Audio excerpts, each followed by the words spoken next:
বাংলাদেশ জুড়ে হেফাজতের নেতা কর্মীদেরকে আগামী মাসগুলোতে গোটা বাংলাদেশ জুড়ে নারীর ন্যায্য অধিকার আদায়ের জন্য মাঠে নামতে হবে। আমরা পরিষ্কার ভাষায় বলি, বাংলাদেশের স্বাধীনতার 53 বছরের মাথায় এসে সংবিধান সহ রাষ্ট্রের ব্যাপক সংস্কার কার্যক্রম শুরু হয়েছে। এই সংস্কার কার্যক্রম চলাকালীন সময়ে বহুত্ববাদের মতো এই বিতর্কিত একত্ববাদ বিরোধী কোন কনসেপ্ট বাংলার মানুষ গ্রহণ করবে না। আমরা সংবিধানে আল্লাহর উপর অবিচল আস্থা এবং বিশ্বাসকে পুনর্বহালের দাবি করেছি।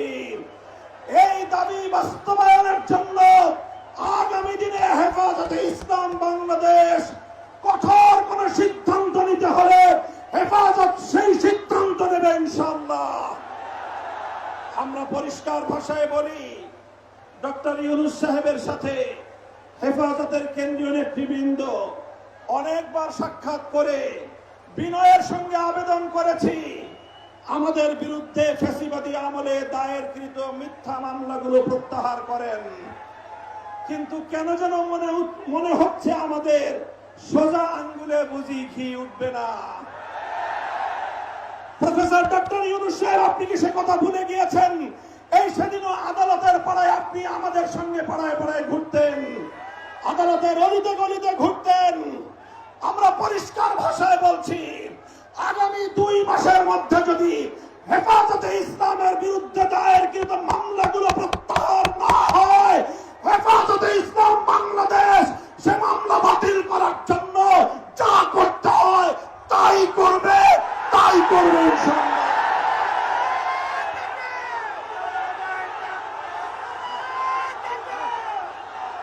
আমরা পরিষ্কার ভাষায় বলছি, জঙ্গি নাটকের মামলা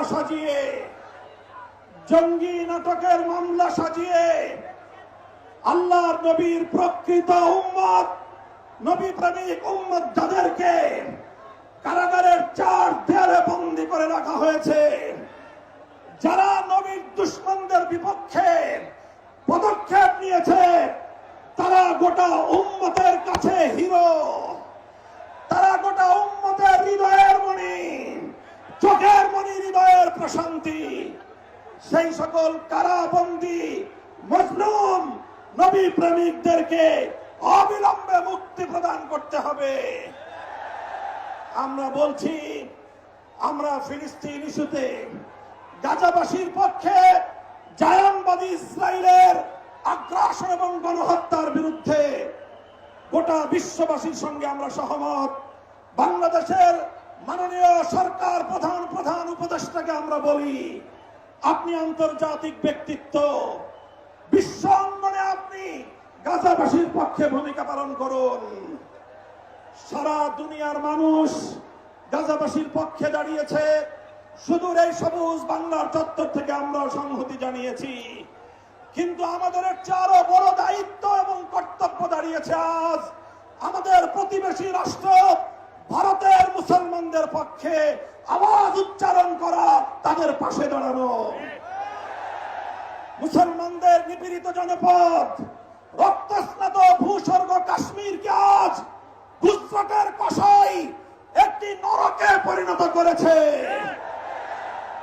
বিতর্কিত ওয়াকফ আইন সংশোধনী বিল 2025 পাশ করে শত শত বছর ধরে মুসলমানদের ব্যক্তিগত এবং তাদের যে প্রপার্টিগুলো আল্লাহর নামে ওয়াকফ করা হয়েছে, মসজিদ, মাদ্রাসা, কবরস্থান সহ ধর্মীয় কাজের জন্য, সেই ওয়াকফ সম্পত্তিতে সেই ভারতের হিন্দুত্ববাদী সরকার নখ বসাতে চায়, আঙুল বসাতে চায়। সে আঙুল আমরা ভেঙে গুড়িয়ে দেবো ইনশাআল্লাহ। আজ হেফাজতের এই গণসমুদ্র থেকে আমি ভারতের নিপীড়িত, নির্যাতিত মজলুম মুসলমানদেরকে আহ্বান জানিয়ে তাদেরকে আমরা আশ্বস্ত করতে চাই, ভারত জুড়ে তোমরা নরেন্দ্র মোদীর বিরুদ্ধে আন্দোলন গড়ে তোলো। তোমরা সকল নিপীড়ন বন্ধ করার জন্য মাঠে নেমে আসো। সীমান্তের এপার থেকে বাংলার 18 কোটি মানুষ তোমাদের সঙ্গে সংহতি জানাবে ইনশাআল্লাহ। সংগ্রামী সাথী ও বন্ধুগণ, প্রফেসর ডক্টর ইউনূস সাহেব এবং অন্তর্বর্তীকালীন সরকারকে আমরা একটা বার্তা দিয়ে দিতে চাই। মনে রাখবেন, ৭১ সালে এদেশের মুক্তিযোদ্ধারা বলেছিল আমরা পিন্ডির গোলামীর জিঞ্জির ছিন্ন করেছি, দিল্লির গোলামি করবার জন্য নয়। আজ 2024-এর জুলাইয়ের স্বাধীনতা সংগ্রামের পর আমি বলতে চাই, আমরা দিল্লির দাসত্বের শৃঙ্খল থেকে মুক্ত হয়েছি, নিউ ইয়র্কের গোলামি করবার জন্য নয়। যদি বাংলাদেশকে ওয়াশিংটনের দাস পরিণত করবার কোন পায়তারা করা হয়, আর যদি হিউম্যানিটারিয়ান করিডোরের নামে আমার বাংলাদেশের বুকের উপর দিয়ে যদি বাংলাদেশের সার্বভৌমত্ব স্বাধীনতা হরণ করবার জন্য আমার স্বাধীন জনপদের 1 ইঞ্চি মাটি কেড়ে নেওয়ার জন্য যদি এই অপতৎপরতা চালানো হয়, চলমান এই অপতৎপরতা যদি বন্ধ না করা হয়, তবে আমি সারা দেশের দেশপ্রেমিক জনতাকে উদাত্ত আহ্বান জানাবো, যুদ্ধের প্রস্তুতি নাও, দেশের জন্য যুদ্ধের প্রস্তুতি নাও।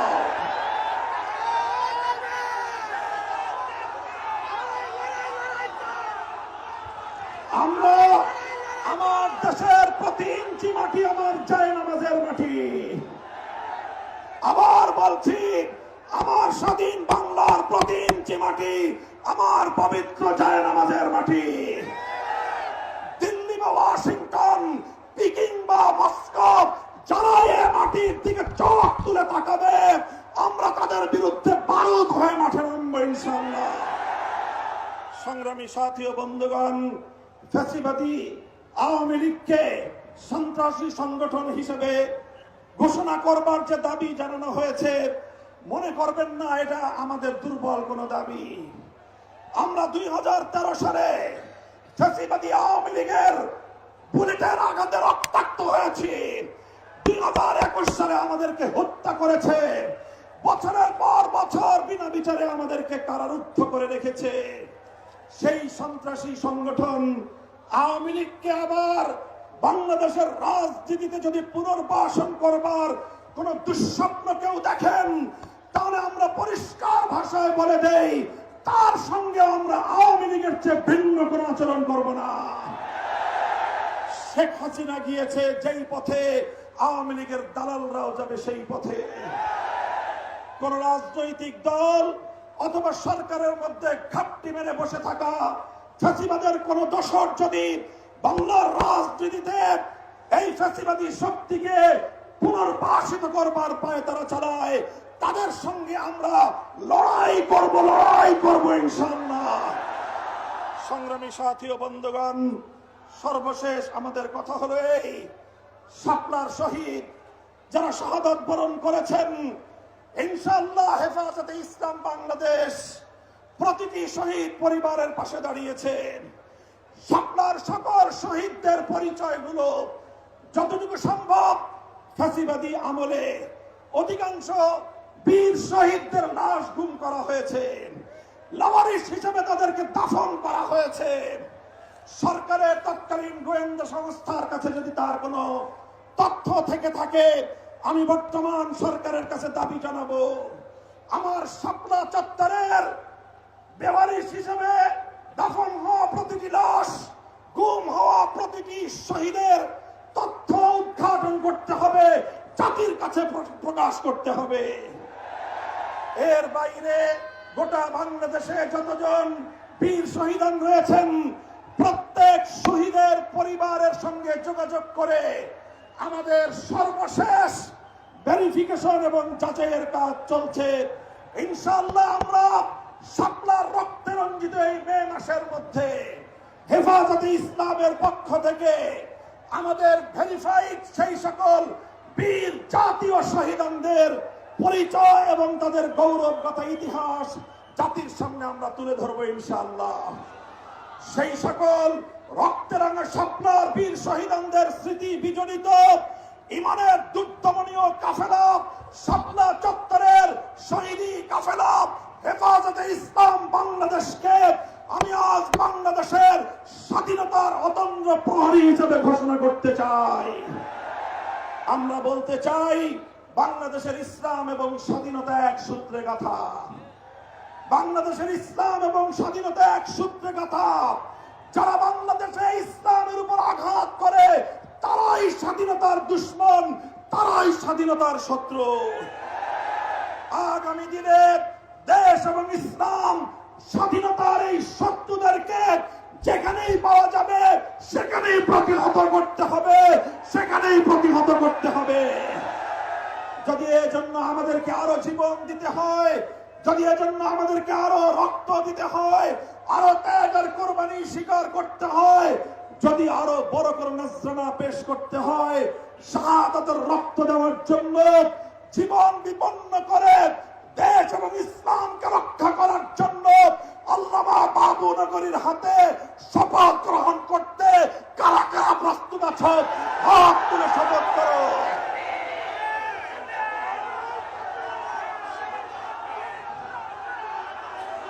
ইনশাআল্লাহ, ইনশাআল্লাহ আমার জায়নামাজের মাটি, বাংলাদেশের প্রতি ইঞ্চি মাটি সংরক্ষিত থাকবে।